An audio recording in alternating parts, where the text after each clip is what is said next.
Si tu penses que Go Mining c'est juste un truc pour miner du Bitcoin, tu es déjà en retard d'une étape. Parce qu'en 2026, ils ne veulent plus être une app de mining, ils veulent devenir une super app Bitcoin. Un wallet Bitcoin non custodial, des cartes, du simple earn et potentiellement du lending. Et ça, ce n'est pas un petit update, c'est un changement de nature. Et donc, la vraie question, ce n'est pas c'est quoi la nouveauté? La vraie question, c'est est-ce que ça améliore ton ROI ou est-ce que ça augmente ton risque? Aujourd'hui, je fais le boulot chiant à ta place. Je centralise tout, je trie et je traduis ça en impact réel. Et je te préviens, à la fin, je te donne une checklist simple, la seule qui compte. Les 3 preuves que je peux voir avant de dire « Ok, c'est sérieux ». Allez, on y va. Salut, c'est Cédric. Petite précision parce que c'est important, cette vidéo, ce n'est pas une pub. C'est une analyse. Je ne suis pas là pour te vendre du rêve. Je suis là pour te donner un cadre, ce qui est concret, ce qui est annoncé et ce qui est à vérifier. Et je vais structurer cela en 3 blocs. Le premier, on va voir ce qui a déjà changé récemment, donc du concret. Dans le deuxième bloc, ce qui est annoncé pour 2026, donc la roadmap. Et en 3, mon analyse. Où est la valeur, où est le risque et ce que je veux vérifier. Et surtout, je vais te parler comme un adulte, pas comme un influenceur. Parce qu'en crypto, si tu ne fais pas ça, tu te fais détruire par les détails. Ok? Allons-y. Avant, Go Mining égale seulement mining. Maintenant, Go Mining veut être ton hub Bitcoin. Gagner, stocker, utiliser et demain emprunter. Ça peut être excellent si c'est solide. Ça peut être dangereux si c'est opaque. Et donc, on commence par le concret. Partie 1. Ce qui a déjà changé. La première nouveauté concrète, c'est Travala. GoMining pousse l'idée de pouvoir utiliser le token pour payer du voyage, des hôtels, des vols, etc. Et pourquoi c'est important? Parce qu'en crypto, il y a un problème énorme. Des tokens, il y en a des millions. Mais des tokens qui servent à quelque chose de simple, de clair, de quotidien, il y en a très peu. Et là, l'utilité est compréhensible en 5 secondes. Je peux transformer une partie de cette valeur en expérience réelle. Alors, est-ce que ça change ton ROI du mining? Pas directement. Donc, je prends ça comme un bon signal utility. Mais je garde la rigueur. Ce n'est pas une preuve de rentabilité. GoMining a arrêté GoMining Pay. Et ils ont poussé à un flux plus simple. Tu déposes sur ton wallet et tu fais tout depuis ce wallet. Ça a l'air banal, mais c'est stratégique. Parce que la friction, c'est la première cause d'abandon. Un utilisateur crypto avancé, il s'en fiche. Il sait faire des transferts, des networks, des swaps, des bridges. Mais un utilisateur normal, il ne veut pas ça. Il veut, je clique, je dépose et c'est bon. Donc, cette décision, c'est typiquement une décision de croissance. Rendre l'expérience plus mainstream. Donc oui, c'est une petite annonce, mais c'est un gros signal sur leur stratégie. On a vu aussi le prix réduit tant que Bitcoin est en dessous des 100 000 $. On le voit ici dans notre page Go Mining, la baisse des prix sur plusieurs éléments avec une condition affichée. Tant que Bitcoin reste sous les 100 000 $, moi je lis ça comme un message simple. Ils veulent accélérer maintenant. Parce que les périodes où Bitcoin est en dessous de certains niveaux psychologiques, c'est typiquement les moments où les gens hésitent.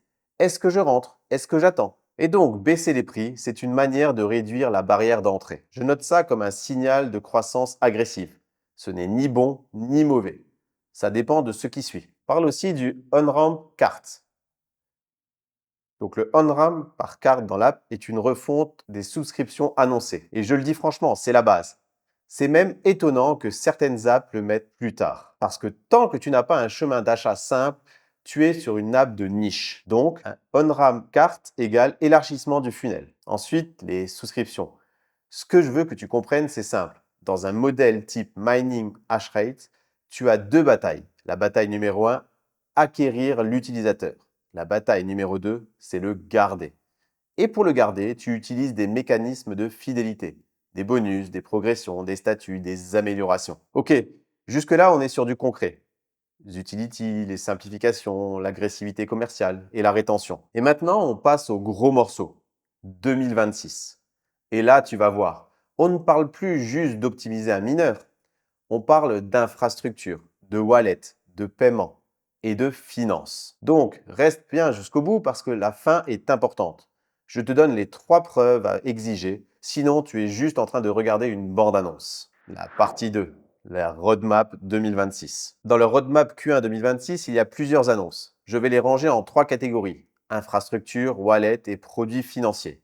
On commence par l'infrastructure. Ils annoncent un Go Mining Pool. Si c'est bien exécuté, ça peut être un gros avantage. Plus de contrôle, plus d'optimisation et potentiellement une meilleure intégration avec leur écosystème. Mais un pool, ça se juge au réel. Et moi, je veux voir la transparence des stats, les performances et surtout la constance dans le temps. Parce que tu peux avoir une belle semaine et un mauvais mois. Et ce qui compte, c'est la fiabilité. Donc, je le classe prometteur, mais à vérifier. Ils affichent aussi un objectif de hash rate énorme. Là, je veux que tu comprennes un truc. Plus une boîte vise gros, plus elle s'expose à une question simple. Est-ce que la structure suit? Parce que dans la tech, annoncer une target, c'est facile. L'atteindre, c'est autre chose. Donc, je prends ça comme un signal d'ambition. Mais je ne la transforme pas en certitude.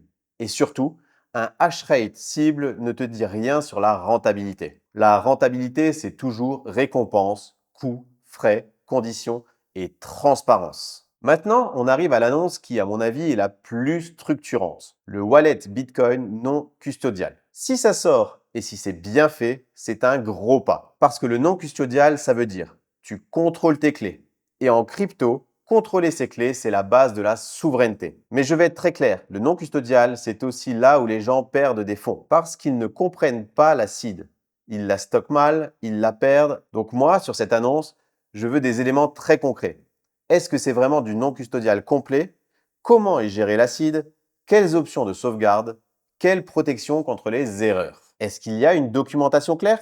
Est-ce qu'on peut exporter, restaurer, migrer? Parce que si tu annonces non custodial mais que c'est un truc bancal, tu crées des catastrophes. Donc oui, énorme potentiel, mais ce n'est pas une victoire tant qu'on n'a pas le produit réel. En Q1 2026, ils annoncent également un assistant IA. Je vais être honnête. Le mot IA aujourd'hui, c'est devenu un sticker. Donc, je ne m'emballe pas. On verra si c'est utile ou si c'est juste du marketing. Autre annonce pour Q1 2026, le hash rate as a service. Ça, c'est intéressant parce que ça dit Go Mining ne veut pas juste vendre à des individus. Ils veulent peut-être servir des partenaires, donc du B2B. Si c'est vrai, ça peut diversifier les revenus. Et une boîte qui diversifie ses revenus, en théorie, elle est plus résiliente. Mais là encore, je veux des preuves. Des noms, des volumes, des conditions, pas seulement un coming soon. Donc je note ça comme un axe stratégique à surveiller. Dans la première partie, on a vu comment acheter. Là, le défi, c'est comment sortir, donc dépenser sans se faire bloquer. Et pour Q1 2026, il parle de cartes avec une priorité pour l'Europe. Et si tu me suis, tu sais que moi, mon obsession, c'est peux-tu récupérer ton Bitcoin proprement et le sécuriser sur un cold wallet? Parce que si tu gagnes du Bitcoin mais que tu ne peux pas le sortir, tu n'as rien. Tu as seulement un chiffre sur une application. Donc les cartes, c'est cool. Mais je m'en fiche un peu du cool. Je veux le pratique et le sécuriser. Ce que je veux voir, c'est les frais réels, les plafonds, les restrictions, les conditions de conversion. Et surtout, comment tu retires vers un wallet externe. Parce que c'est là que se joue la vraie liberté. Et je le rappelle, en Europe, ça dépend de compliance et de partenaires. Donc, on jugera sur le réel, pas sur l'annonce. Ensuite, toujours au premier trimestre 2026, on a le simple earn. C'est le point où je veux que tu sois très attentif. Simple earn, c'est typiquement le genre de produit qui attire tout le monde. Parce que le cerveau, lorsqu'il entend rendement, il se met à rêver. Sauf que rendement sans modèle clair, ça finit toujours mal. Donc moi, je mets simple earn dans une catégorie à part. Les produits de rendement doivent être traités comme des produits financiers. Et dès qu'on est sur un produit financier, on pose des questions dures. 1. D'où vient le rendement? 2. Qui est la contrepartie? 3. Quelles sont les conditions de retrait? 4. Quels sont les risques assumés? Et j'ajoute même un cinquième. Qu'est-ce qui se passe si le marché se retourne? Parce que oui, beaucoup de produits tiennent quand tout monte. Et par contre, ils s'écroulent quand tout baisse. Donc, simple earn, potentiellement utile, mais potentiel piège si c'est opaque. Et comme je suis data et patrimoine, je n'accepte pas l'opacité. Et maintenant, pour le deuxième trimestre 2026, il parle aussi de solutions de paiement offline et online. Traduction, faire du wallet un outil utilisable dans la vraie vie. Pas juste un coffre. C'est cohérent avec le pivot earn et use. Mais encore une fois, il y a une différence entre on va le faire et c'est adopté. Donc je surveille ça comme un indicateur. Est-ce que l'écosystème devient plus utile ou est-ce que ça reste une vitrine? Ok, maintenant je te donne ma grille de lecture. Moi, je classe tout ça en 3 blocs. Bloc 1, Utility. Bloc 2, Infrastructure. Bloc 3, Finance. Utility, c'est Travala, carte de paiement. Infrastructure, c'est Pool, Hashrate, Service. Finance, c'est Simple Earn, Lending. Et ce qui est important, c'est que chaque bloc a un niveau de risque différent. Utility, c'est un risque faible, avec une valeur potentielle si adoption. L'infrastructure, c'est un risque moyen, avec une valeur si exécution. La finance, c'est un risque élevé, avec de la valeur seulement si le modèle est transparent et solide. Donc, quand tu vois GoMining annoncer de la finance, tu dois augmenter ton niveau de prudence. Pas parce que c'est mal, parce que c'est plus complexe. Et voici un exemple concret, le feature cool contre le feature utile. Je te donne un exemple pour comprendre. Une feature cool, c'est regarde, on a un assistant IA. C'est sympa, ça fait moderne. Mais si ça ne change rien à ton usage, c'est du bruit. Un feature utile, c'est tu peux déposer plus facilement, retirer proprement, sécuriser ton Bitcoin et éviter les erreurs. Ça change ton quotidien. Donc moi, je juge toujours sur est-ce que ça réduit la friction? Est-ce que ça augmente la sécurité? Est-ce que ça augmente l'autonomie? Si la réponse est non, je m'en fiche. Le vrai sujet, la sortie vers le self-custody. Je reviens sur mon obsession. La sortie vers self-custody parce que c'est le cœur de l'éthique Bitcoin. Tu possèdes ce que tu contrôles. Et donc, si GoMining sort un wallet non custodial bien fait, et si les cartes permettent une interaction propre avec un wallet externe, alors on passe un cap. Mais si c'est verrouillé, compliqué, cher ou flou, alors c'est juste une belle interface. Et moi, je ne veux pas juste d'une belle interface. Je veux un système qui te donne plus de contrôle. Et maintenant, parlons lending. Le lending, c'est la porte d'entrée vers un monde plus dangereux. Parce que lending, ça implique collatéral, liquidation, contrepartie et régulation. Et beaucoup de gens ne lisent pas les conditions. Ils voient juste « je peux emprunter ». Donc, si GoMining lance du lending, moi, je ferai une vidéo dédiée, mais avec des scénarios, des stress tests et des conditions exactes. Et je te dirai la phrase la plus importante. Si tu ne comprends pas exactement le mécanisme, tu n'y touches pas. On ne joue pas avec des produits de crédit sans savoir ce qu'on fait. Et maintenant, on se pose la question logique. Pourquoi ils font tout ça? Parce que dans un modèle simple, tu as une limite. Tu fais miner, point. Dans un écosystème, tu peux créer plus d'usages, plus de revenus, plus de rétention. Et donc, c'est cohérent. La question, ce n'est pas pourquoi. La question, c'est est-ce qu'ils peuvent exécuter proprement et rester transparents? Et c'est toujours ça le critère. Et je te donne les bons signes.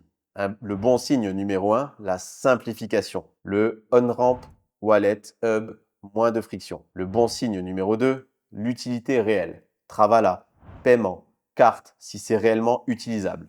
Et le bon signe numéro 3, le self-custody bien pensé, le non-custodial robuste, documenté et safe. Et si on voit le numéro 4, la transparence des modèles, surtout pour le earn et le lending.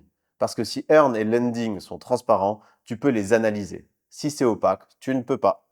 Et si tu ne peux pas analyser, tu n'investis pas. Et maintenant, les signaux d'alerte. Le signal d'alerte numéro 1, trop d'annonces, pas assez de preuves. Le signal d'alerte numéro 2, des rendements sans explication. Le signal d'alerte numéro 3, des retraits compliqués ou coûteux. Le signal numéro 4, un jargon flou, conditions pas claires.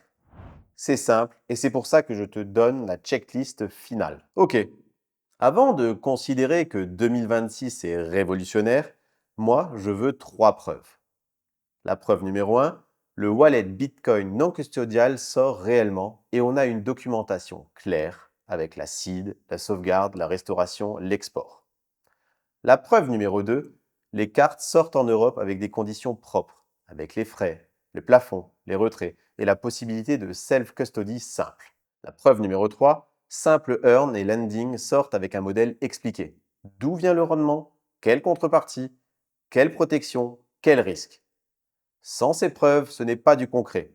C'est un teaser. Et nous, on ne construit pas un plan financier sur des teasers. Voilà pour les nouveautés GoMining et ce qui arrive en 2026. Maintenant, j'ai 2 suites possibles et je te laisse choisir. Option numéro 1, une vidéo test carte GoMining Europe avec les frais, les plafonds, les conversions et les transferts vers des cold wallets.